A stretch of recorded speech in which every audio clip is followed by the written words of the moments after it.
प्रेम से बोलिए श्री सूर्य नारायण भगवान की जय। नमस्कार प्रिय भक्तगणों, स्वागत है आप सभी का आपके अपने चैनल ज्ञान अर्थ में।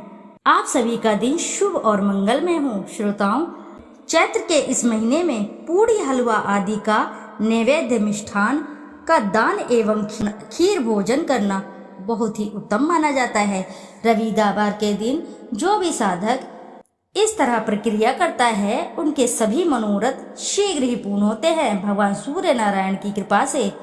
आज रविवार का दिन है। आज रविवार के पावन अवसर पर आप श्रवण करेंगे श्री सूर्य नारायण भगवान की पावन एवं प्रचलित व्रत कथाएं, जिनके श्रवण मात्र से साधक के सभी मनोरथ शीघ्र होने के साथ साथ उनके जीवन में भगवान सूर्य देव की कृपा बनी रहती है। आइए ध्यान लगाकर रसपान करते हैं श्री सूर्य नारायण भगवान की पावन एवं प्रचलित व्रत कथा।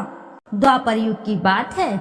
भगवान श्री कृष्ण एक बार अपनी बुआ कुंती के आश्रम काम्यवन में पहुँचे। उस समय पांडव लोग वनवास कर रहे थे। भगवान श्री कृष्ण ने कहा, बुआ जी, मैं तुम्हें वनवासी वेश में देखकर दुखी हो जाता हूँ। मुझे सदैव इस बात की चिंता लगी रहती है कि पता नहीं अब दुष्ट दुर्योधन का प्रहार तुम्हारे ऊपर हो जाए। अतएव इस विपत्ति से छुटकारा पाने के लिए तुम भगवान सूर्य नारायण की आराधना करो। भगवान सूर्य ही सब जीवों के नियंता और प्राण हैं। उनके तेज से ही जीवों का उद्धार होता है।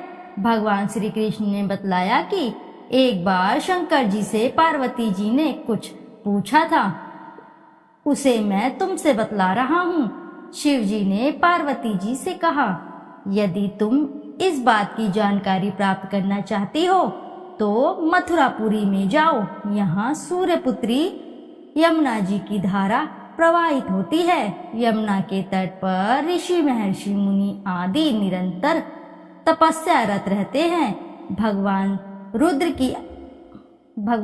की आज्ञा से पार्वती जी कालिंदी यमुना के तट को चल पड़ी। कुछ ही दूर जाने पर उन्हें रास्ते में रोती बिलखती एक स्त्री दिखी।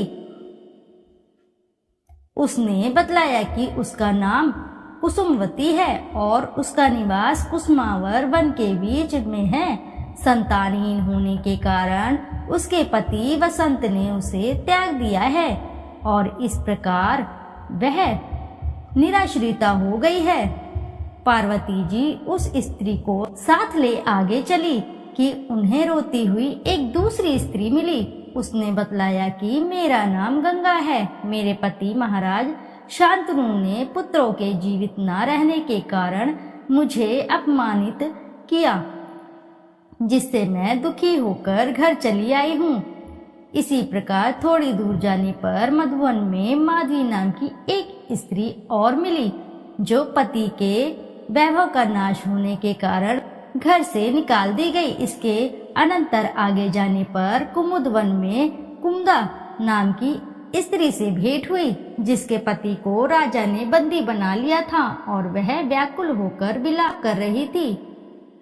उन सभी स्त्रियों को साथ लेकर पार्वती जी यमुना तट पर जा पहुंची। उस तट पर पूजनोत्सव देखकर पार्वती जी ने ऋषि पत्नियों से पूछा कि यह किस देव की आराधना हो रही है, इस पूजन का विधान फल क्या है। उनकी बात सुनकर एक ऋषि पत्नी ने कहा, यह जगत पिता सूर्य नारायण का व्रत है और सभी मनोरथ को पूर्ण करने वाला है। इस व्रत को करके प्रत्येक नर नारियों ने अभीष्ट सिद्धि प्राप्त की है। तुम्हें भी यदि कोई वांछा हो तो इस व्रत को करके प्राप्त करो। ऋषि पत्नियों से ऐसी बात सुनकर पार्वती जी अत्यंत प्रसन्न हुई और उस व्रत के विधान तथा फल को जानकर शिव जी के पास लौट आई। पार्वती जी ने इस व्रत को करके विघ्ननाशक गणेश जी जैसा पुत्र को प्राप्त किया। इति शुभम। जोर से बोलिए प्रिय भक्तगणों, जय सूर्य नारायण भगवान की। प्राचीन काल में एक बुढ़िया रहती थी। वह नियमित रूप से रविवार का व्रत करती। रविवार के दिन सूर्योदय से पहले उठकर बुढ़िया स्नान आदि से निवृत्त होकर आंगन को गोबर से लीप कर स्वच्छ करती। उसके बाद सूर्य भगवान की पूजा करते हुए रविवार की व्रत कथा सुनकर भगवान सूर्य को भोग लगाकर दिन में एक समय भोजन करती। सूर्य भगवान की अनुकंपा से बुढ़िया को किसी प्रकार की चिंता व कष्ट नहीं था। धीरे धीरे उसका घर धन धान्य से भरता रहा। उस बुढ़िया को सुखी देखते हुए उसकी पड़ोसन उससे बुरी तरह जलने लगी। बुढ़िया ने कोई गाय नहीं पाल रखी थी, अतः वह अपनी पड़ोसन के आंगन में बंधी गाय का गोबर लेकर आती। पड़ोसन ने कुछ सोचकर अपनी गाय को घर के भीतर बांध दिया। रविवार को गोबर न मिलने से बुढ़िया अपना आंगन नहीं लीप सकी। आंगन न लीप पाने के कारण उस बुढ़िया ने सूर्य भगवान को भोग नहीं लगाया और उस दिन उसने स्वयं भी भोजन नहीं किया। सूर्यास्त होने पर बुढ़िया भूखी प्यासी सो गई। रात्रि में सूर्य भगवान ने उसे स्वप्न में दर्शन दिए और व्रत करने की तथा उन्हें भोग न लगाने का कारण पूछा। बुढ़िया ने बहुत ही करुण स्वर में पड़ोसन के द्वारा घर के अंदर गाय बांधने और गोबर न मिल पाने की बात कही। सूर्य भगवान ने अपनी अनन्य भक्त बुढ़िया की परेशानी का कारण जानकर उसके सब दुख दूर करते हुए कहा, हे माता, तुम प्रत्येक रविवार को मेरी पूजा और व्रत करती हो। मैं तुमसे अति प्रसन्न हूँ और मैं तुम्हें ऐसी गाय प्रदान करता हूँ जो तुम्हारे घर आंगन को धन्य धान्य से भर देगी, तुम्हारी सभी मनोकामनाएं पूरी करेगी। रविवार का व्रत करने वालों की मैं सभी इच्छाएं पूरी करता हूँ। मेरा व्रत करने व कथा सुनने से बांझ स्त्रियों को पुत्र की प्राप्ति होती है। स्वप्न में उस बुढ़िया को ऐसा वरदान देकर सूर्य भगवान अंतर्धान हो गए।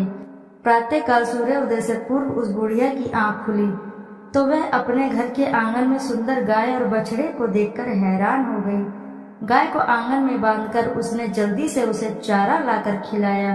पड़ोसन ने उस बुढ़िया के आंगन में बंधी सुंदर गाय और बछड़े को देखा तो वह उससे और अधिक जलने लगी। तभी गाय ने सोने का गोबर किया।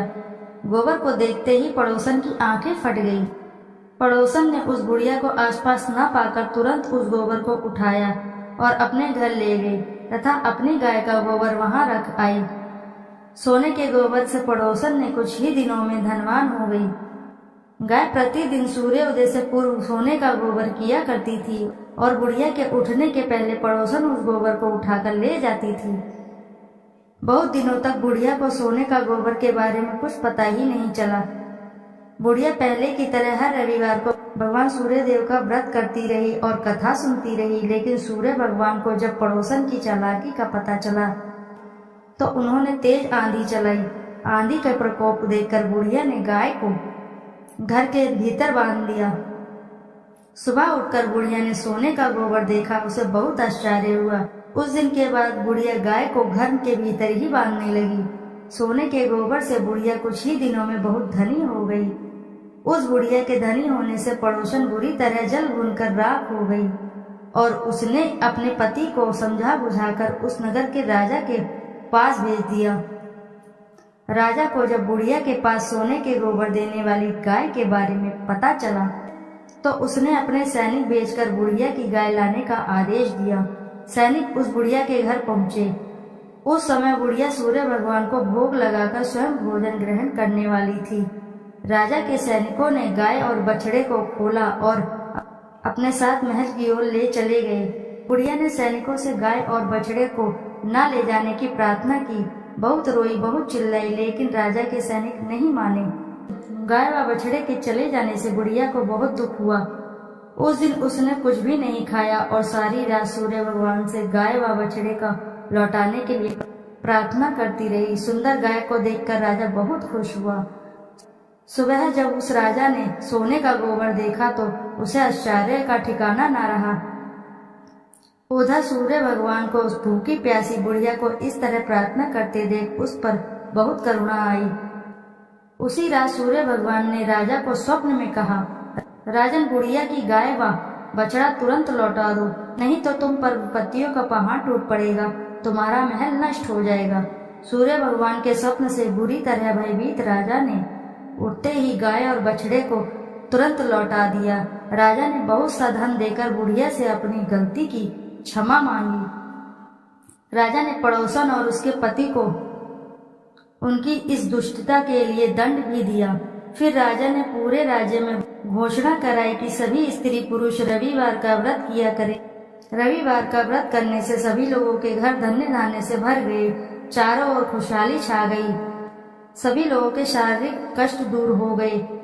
राज्य में सभी स्त्री पुरुष सुखी रहने लगे और सुखी जीवन यापन करने लगे। बोले सूर्य देव की जय। आइए अब करते हैं सूर्य चालीसा। दोहा। संत शरण पदम कंजयुत महीधारी, शीश नवाय सूरज चालीसा लिखो, मोकम हो सहाय।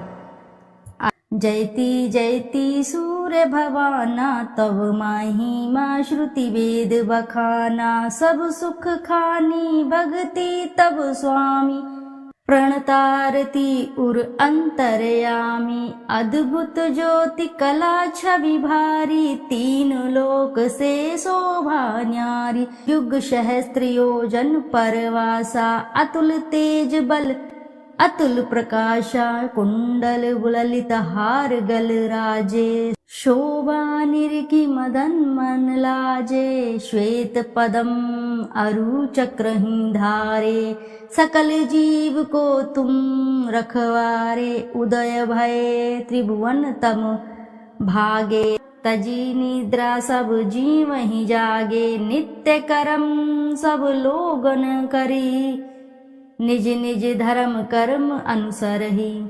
कहीं वेद तव द्वादश नामा, अखिल लोक सब पूरन कामा। रवि आदित्य दीनेश दिवाकर, हरत सकल श्रम जीव चराचर। उद्यम सर्वस नाम है राजे, जेहि के तन अतुलित दुति छाजे। वेगवान वाहन तव नाथा, ब्रह्मन करे नित प्रभु के साथा। अदर अमर जीते नहीं कोई, सिंधु मथे उत्पत्ति भई सोही। तब सुत कर्म महाबलवाना, समर जितेऊ अगणित भटनाना। ते ही सम नहीं जग में को दानी, जासो कीर्ति सब जगत बखानी। कश्यप पुत्र गरुण के भाई, अरुण नाम साथी कहाई। समय पाई जब राहु ग्रासे, त्रिभुवन में तब तम अति भासे। ग्रहण पर्व पंडित सब कहीं, मोक्ष हेतु सादर नर करहीं। स्नान दान अरु व्रत अचारा, करहिं यत्न जेहि हो उदारा। एहि कर महिमा वेद पुराना, विविध भांति सब ग्रंथ बखाना। उदय अस्त लो तुम्हरो राजा, करत सदा भक्तन को काजा। जो नर ध्यान तुम्हारो लावे, मन वांछित फल निश्चय पावे। धनी धनी महिमा तुमरो नाथा, नमत जीव सब धरी महिमा था। पढ़े सुने जो सूर्य चालीसा, वाको होत सकल अग खीसा। खग मृग जीव जंतु नर नागा, मेघ झरत कुसुमित वन बागा। वृक्ष लतादिक तब अधीना, जीमी जल पाई सुखी हो मीना। कुष्ठ ग्रस्त रह जो नर कोई, ध्यान धरे ताकर दुख खोई।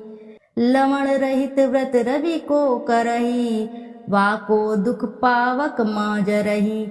भूमि शयन प्रभु पद चित लावे, वर्ष एक एहि भांति बितावे। पाठ करे नित सूर्य पुराना, करी पूजा धरे उर ध्याना। व्रत पूरा करी होम करावे, दान दे अरुण विप्र जिमावे। हवन भस्म मर्दे सब अंगा, ताको दुख निश्चय हो भंगा। मधु अमीश रवि दिन कर पाना, रोगी सात जन्म परमाना। जन्म जन्म महा धन दुख पावे, रौख नरक अंत में आवे। तैल मास मधु नारी जो त्यागहीं, वाको दुख व्याधि सब भागहीं। पाठ करे ग्रह पीड़ा नाशे, मोक्ष ज्ञान बहुविधि उद्भासे। पूजन बंध्य करे जो कोई, पुत्रवती निश्चय सो होई। नेत्रहीन जो प्रभु चित लावहीं, दिव्य दृष्टि निश्चय सो पावहीं। विद्या धन बल जो नर चहहीं, सो सब भांति सकल सुख लयहीं। जो ये चरित सूर्य को गावे, अंत समय तब धाम सिधावे। श्रद्धा भक्ति धारी ही ये पाठ करे मन लाए, सुख संपत्ति बहु भोग करी, सो तब धाम सिधाए। संत शरण को तनय हूँ, शिवदत्त मिश्र सुनाम। देवरिया मंडल बसूं, धाम मझौली ग्राम। सूर्य चालीसा रचेऊ, तुम्हारो है आधार। भाद्र मास की पूर्णिमा, करहूं कृपा दतार। प्रिय भक्तगणों, प्रेम से बोलिए जय सूर्य नारायण की। श्रोताओं, यदि आपको कथा अच्छी लगी है तो वीडियो जरूर लाइक करें, साथ ही चैनल को सब्सक्राइब करें और एक बार अपनी सच्ची श्रद्धा के साथ कमेंट बॉक्स में जरूर लिखें जय सूर्य भगवान की। फिर मिलते हैं आपसे ऐसी किसी नई कथा कहानी में। जब तक के लिए नमस्कार श्रोताओं।